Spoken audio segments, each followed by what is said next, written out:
Another WWE star is challenging for a AAA title, plus an AEW star undergoes surgery, and we have the latest on Karrion Kross's WWE contract status. It's all in the Cultaholic Wrestling News right now. The red hot natty summer continues, Fraser Porter. It does indeed. She obviously re-signed with WWE and she's been cropping up basically everywhere that's not WWE. She's continuing this. She's been on fire though. Every time she's appeared anywhere but WWE. To NWA, she popped up there to challenge for the title there. She went over to Evolve. She's done stuff for Bloodsport, Booker T's Reality of Wrestling as well. And now she'll be at AAA's Triple Mania. She is going to be part of a triple threat match for the AAA Reina de Reinas Championship, facing Lady Flamer and Fabi Apache. I am really up for this. Do we see Natalya become Reina de Reinas champion? I do. I think we're going to see a lot. We saw it with the Los Garzas, and I think we're going to see a lot of WWE stars go down, win the belts for a bit, give that a little bit of exposure, get the titles on some of these other shows. I think it just makes sense to have Natalya as the veteran that goes down and wins it. Like, it could go either way, but I genuinely do see Natalya making an appearance on SmackDown, NXT, whatever, with that championship. There's a lot of WWE talent doing Triple Mania next weekend, isn't there? There is a fair amount. So we'll run down the card that we've got so far. Obviously, the Judgment Days, Finn Balor, JD McDonough, and Raquel Rodriguez are going to be against Mr. Iguana, Nino Hamburguesa,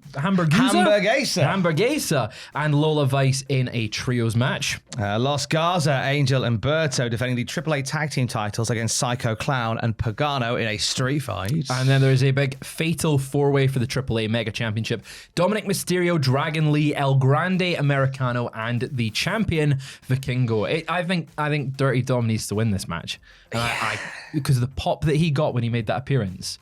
Phenomenal. That man's a star. Yeah, I feel like there's going to be like a WWE shutout in AAA for Triple Mania next weekend. Yeah, quite shockingly so. This is all part of WWE and their plans going forward with their new toy AAA. And amongst all of this good news for wrestling fans is some good news for Conan, who apparently could be getting a special WWE contract out of this. Yes, according to WrestleVote saying Conan has been distant from the WWE for a very long time. He's been involved with AAA. He has his own podcast. He's been a little outspoken, but nothing crazy. Just don't think people ever saw this coming. Now that they're with AAA, it's a little easier. Now, WrestleVote's saying that they were told there was genuine interest from the marketing side, particularly around producing Conan merchandise, including shirts, action figures, and other collectibles. So, looks like he's coming back to WWE in a Legends capacity. They get to market the hell out of him, and it just makes sense if he's working with AAA that you pair him with WWE again. Yeah, WWE Legends deal would see him get all of just what Fraser described there. They'll pop up in the video game as well. Basically, it gives WWE the right to use your soul and your face. They own you. They own your likeness. So you can pop up here, there, and everywhere. I could see them doing that with Conan. I want to play as Conan in the next 2K game. It would be cool to have him back in one of the games. Clothesline. I really don't know what the last game he was in for the WWE. If he's been in one for WWE. Not for WWE, I don't think. No, but it'll been a long time since he's in any video game. So if he is in the next one, that would be quite cool to have him in there. I do wonder, on that mention, will we see in the next WWE game how eventually they were like, hey, we've got NXT stars in there. Will we see AAA stars go into the next WWE game, especially with the popularity of like Mr. Iguana, Psycho Clown now being on SmackDown as well? I wonder if we'll start to see them populate our video games at some point. The possibilities are endless for the next one because it's AAA. TNA possibly. I'm surprised we didn't get TNA talent in 2K25, but there's still room for 2026. There's still room for more. So we're sending our best to a start from AEW today. Buddy Matthews took some time away earlier in the year after suffering from an injury, a long-standing ankle injury that's been doing him some bother since February. It's ligament and cartilage damage, and he was hoping to be back by April. Then April came and went. He was hoping to be back by June. June came and went. We have an update from Buddy himself, don't we? Yeah, it's now August, and the update is that he has undergone surgery to fix his ankle. It looks like this was a long time coming. As you mentioned, it's been a while that he's been out of action. This is something that's been on the cards, but it never has quite happened up until now. But there is no timetable for his return. He just posted a photo on his Instagram story alongside Rhea Ripley of him quite clearly about to go in for surgery. And I'm glad he's getting it fixed because him being out of action for so long has really derailed the momentum that he was building into that match in Australia. So I feel like he's been a missed aspect of AEW for me. Yeah, I think so as well. And obviously wish him a full and speedy recovery. Buddy, get well soon, buddy. I'm not your guy, buddy. Karrion Kross has been a name on our lips for a few weeks, a few months now. He's been making the very best of all the screen time that he's had. And there was conversations about his contract coming to an end this weekend. A report dropped from numerous sources that suggested that, oh no, he's re-signing, it's all good.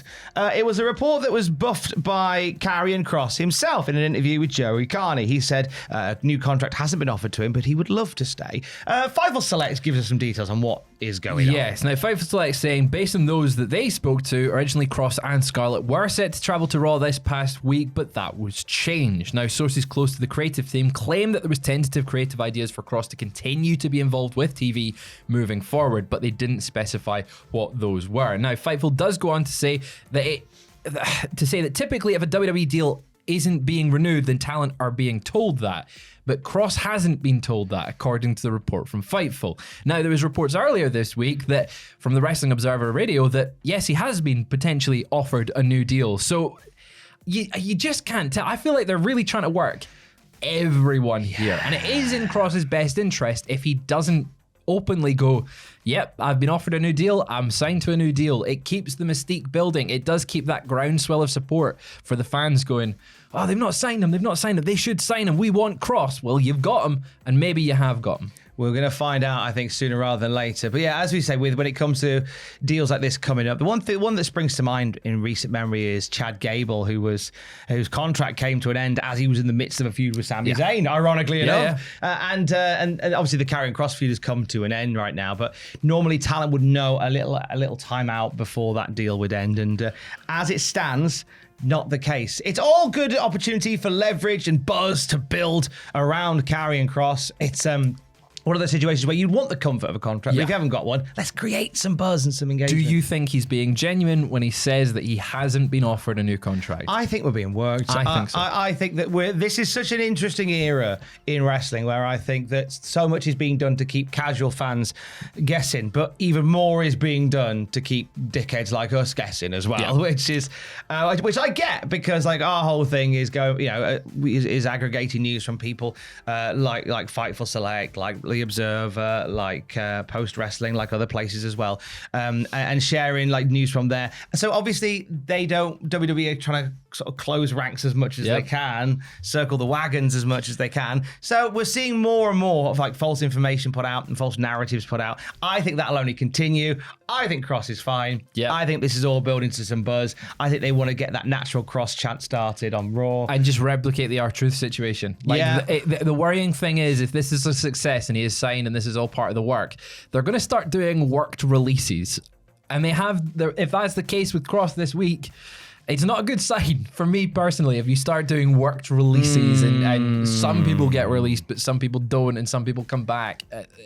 It's a very tough line to walk, and I hope Kross does come back, but we will see by the end of the week, I guess. It's a tough job running a wrestling promotion. Apparently so, yeah. As Owen Mawson found out last night on Twitch as he began Cultaholic Championship Wrestling. In case you missed it, the VOD is on our Twitch for a little bit, and then it'll be on our Patreon after that. Thank you for coming along and supporting a ludicrously fun stream from Owen Mawson, part of the brand new season lineup on Cultaholic's Twitch stream, which includes a stream tonight featuring Fraser Porter, who, by the way, it's his 7-year anniversary since he started work experience for Cultaholic. It's been a long time since I was cleaning those toilets, Tom. I'm very glad I wasn't cleaning the toilets after your spicy punishment. I'll tell you that much. Go and check that out on the Patreon as well. But tonight at twitch.tv/Cultaholic, a brand new stream featuring somebody that you've heard us talk about. Yes. If you listen to our podcast feed, you will have heard his dulcet tones. He's going to make his new debut. It's the Cultaholic New Superstar Initiative. Like back in ECW and SmackDown days, you're the Teddy Long, and here comes Mr. Aiden Gibbons. Hey, the Cultaholic.com Please sit tribal down, Aiden. editor-in-chief. Please have a wee seat. I'm going. Plug your stream. We'll plug the love stream. you, bye. Right, Aiden, get seated. Now, tonight, we're going to be watching a film. We're watching No Holds Barred starring Hulk Hogan. A classic film, wouldn't you say, Aiden? Classic movie. Going to be awful. It's going to be quite dreadful. Now, every Friday, we're going to sit down on Twitch and watch, most of the time, a really bad film. Now, we talk about bad films all the time. We love a bad film, but we're going to go How through... many times have you seen The Room? Too many to count, mate. About 7 or 8 times. So we're going to sit and watch these bad films with you on Twitch. We're going to have a great time. We're going to kind of review them as they go. We may have some trivia. And we're going to talk a lot of rubbish. What more could you want on a Friday afternoon? 2 friends watching a terrible, terrible movie. You're not friends. Exactly. 5 p.m. on twitch.tv/Cultaholic. We will see you later on tonight.